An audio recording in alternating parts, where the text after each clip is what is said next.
दोस्तों, आप सभी का हिंदुस्तान सीवी न्यूज पर स्वागत है। और इस वक्त देश में जो कोविड चल रहा है उसको ध्यान में रखते हुए 2 गज की दूरी और मास्क है जरूरी। मेरा सभी से निवेदन है, आप सब मास्क का प्रयोग करें। और इसके साथ साथ अब हम बात करते हैं आज की मुख्य खबरों की।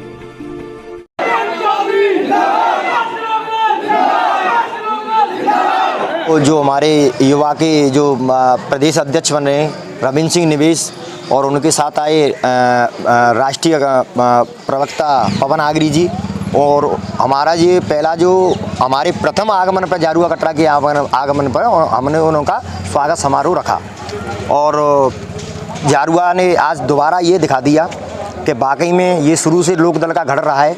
और आज जिस प्रकार इन्होंने उनका स्वागत समारोह रखा उसमें जो भीड़ एकत्रित हुई, इससे साफ मैसेज जाता है कि इस समय पे यहाँ से जो वोट भी पड़े हैं, जो हमारे यहाँ से प्रत्याशी से महेश कुमार जाटव 90 आगरा ग्रामीण से, उनका एक तरफा जो वोट है वो जारुआ कटरा से एक तरफा वोट पड़ा है। और मुझे पूरा विश्वास है कम से कम 20 से लेकर 25,000 वोटों से वो आगरा 90 ग्रामीण से विजयी हो रहे हैं। ताजनगरी आगरा के ब्लॉक अकोला की ग्राम पंचायत जारुआ कटरा में आज प्राचीन मंदिर पर राष्ट्रीय लोकदल के युवा प्रदेश अध्यक्ष एवं राष्ट्रीय प्रवक्ता पवन आगरी का जोरदार स्वागत और सम्मान किया गया।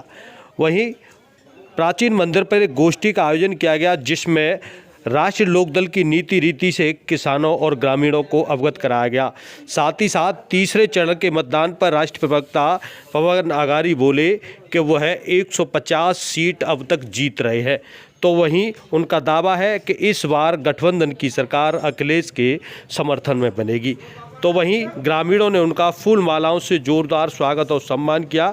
आइए जानते हैं क्या कुछ बोले राष्ट्रीय प्रवक्ता और क्या कुछ है पूरा मामला। ये बड़े सौभाग्य की बात है कि हमारे युवा साथी रविंद्र सिंह निमेश को प्रदेश के युवा अध्यक्ष की जो कमान मिली है और माननीय जयंत चौधरी जी ने उनको पश्चिमी उत्तर प्रदेश से ये एक ऐसे पहले शख्स हैं जिनको यह सम्मान मिला है।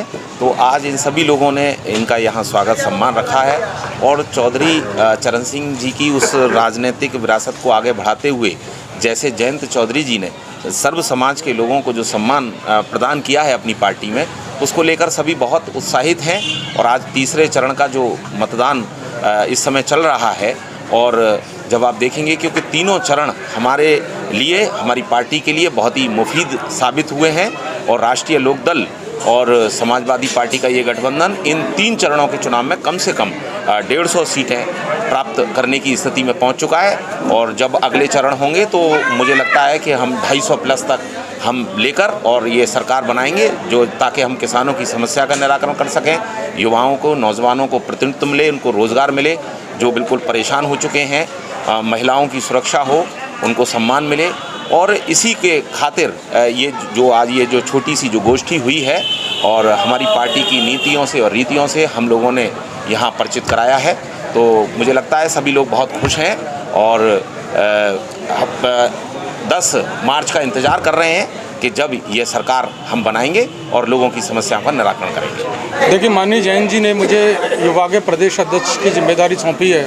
मैं उनका बहुत बहुत शुक्रिया अदा करता हूँ अपनी तरफ से भी, और इस आगरा की भूमि की तरफ से और इस पश्चिम उत्तर प्रदेश की तरफ से उनका शुक्रिया अदा करता हूँ कि माननीय जैन जी ने पहली बार पश्चिमी उत्तर प्रदेश से किसी कार्यकर्ता को इतनी बड़ी जिम्मेदारी सौंपी है।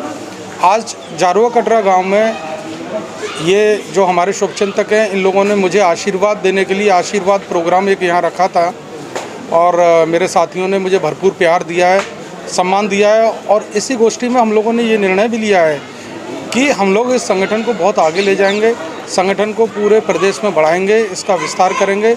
और जब 2027 का चुनाव जब होगा तो बड़ी बदली हुई परिस्थितियां होंगी। और मैंने इन लोगों के बीच में आके जाना भी है कि हमारा जो आगरा में ग्रामीण क्षेत्र से हमारा प्रत्याशी यहाँ पर चुनाव लड़ा है, क्या स्थिति है। निश्चित रूप से हमारा प्रत्याशी यहाँ से जीतने जा रहा है और हम उत्तर प्रदेश में समाजवादी पार्टी के साथ मिलकर सरकार बनाने जा रहे हैं। बस इन सभी लोगों को इंतज़ार है तो 10 तारीख का, और इन लोगों की खुशी देख के मुझे लगता है कि 10 तारीख को हम लोगों की सरकार बनने जा रही है। यहाँ तक कि इन लोगों ने तो मिठाई का भी ऑर्डर दे रखा है कि जैसे ही सरकार बनती है हम लोगों की, और इस गांव में क्या पूरे आगरा जिले में, पूरे उत्तर प्रदेश में मिष्ठान मतदान है। करहल पर एसपी सिंह बघेल पर हमला हुआ, अखिलेश से आपका गठबंधन है, क्या मान रहे हैं? देखिए, एसपी सिंह पे जो हमला हुआ उसकी मैं निंदा करता हूँ। दूसरी तरफ आज हमारे प्रत्याशी राजकुमार यादव उर्फ राजू पर भी बहुत बड़ा हमला हुआ है। उनकी गाड़ी के शीशे तोड़ दिए गए हैं और ये भारतीय जनता पार्टी की जो गुंडागर्दी थी, 5 साल इन्होंने जो गुंडागर्दी करी है, उसी गुंडागर्दी का जवाब जनता दे रही है और भारतीय जनता पार्टी को बिल्कुल भी वोट नहीं मिल रहे। जहाँ तक एसपी सिंह बघेल जी का सवाल है, उनके बारे में मैं आपको बता दूंगा। एक बहुत बहुजातीय नेता हैं एसपी सिंह बघेल जी। आप सभी लोग जानते हैं कि वो जनरल कैटेगरी से आए और जनरल कैटेगरी में उन्होंने पढ़ाई की। जब ओबीसी वर्ग का मामला आया तो ओबीसी के भारतीय जनता पार्टी के राष्ट्रीय अध्यक्ष बने और आज वो एससी सीट पर आगरा से चुनाव लड़के सांसद बन गए हैं। तो आप सोचिए, वो एक बहुजातीय नेता हैं और ये इतना भ्रष्टाचार तो हम लोगों ने कभी नहीं देखा कि एक आदमी कभी साधारण बन जाता है, कैटेगरी में चला जाता है, कभी ओबीसी कैटेगरी में आ जाता है और कभी वो एससी कैटेगरी में आ जाता है। तो मैं ये भारतीय जनता पार्टी से कहूँगा, माननीय मोदी जी से गुजारिश करूँगा कि एसपी सिंह बघेल जी की जांच कराई जाए और उनके प्रमाण पत्रों की जांच कराई जाए। अगर वो फर्जी निकलते हैं तो उनको सजा दी जाए। चौपाल का मतलब होता है कि गांव किसी भी देश में सबसे छोटी इकाई होती है। गांव से छोटा कुछ भी नहीं होता, फिर मोहल्ले होते हैं गांव के। तो चौपाल का मतलब ये है कि घर घर जा कर के भी और सब विचारों को, अपने जो विचार हैं पार्टी के, वहाँ बताना और उनको जताना कि कौन सही है कौन गलत है। तो एक विचार विमर्श का एक बहुत अच्छा एक तरीका रहा है हमारे पुराने ज़मानों से। चौपाल जो चारपाइयों पे सामान्य तरीके से दरी पे बैठकर या पेड़ों के नीचे बातचीत होती रही है, वही परिभाषा हम जानते हैं और वो सबसे बढ़िया परिभाषा है जनमानस को एड्रेस करने की। इस वक्त मौजूद हो आप मेरे साथ आगरा ग्वालियर रोड के जारुआ कटरा गांव में। आपको बता दें कि यहाँ राष्ट्रीय लोकदल के स्वागत और सम्मान किया गया है।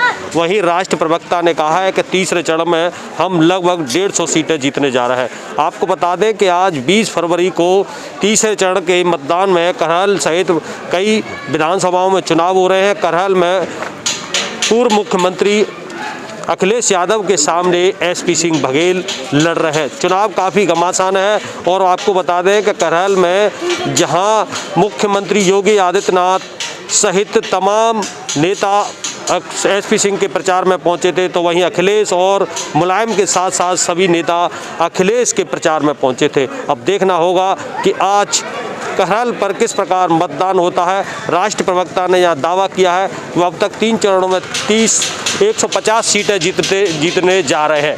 तो ये तो आगामी 10 मार्च को रिजल्ट के बाद ही जानकारी होगी कि कौन किस पर भारी है। चोप सिंह सक्सेना, आगरा।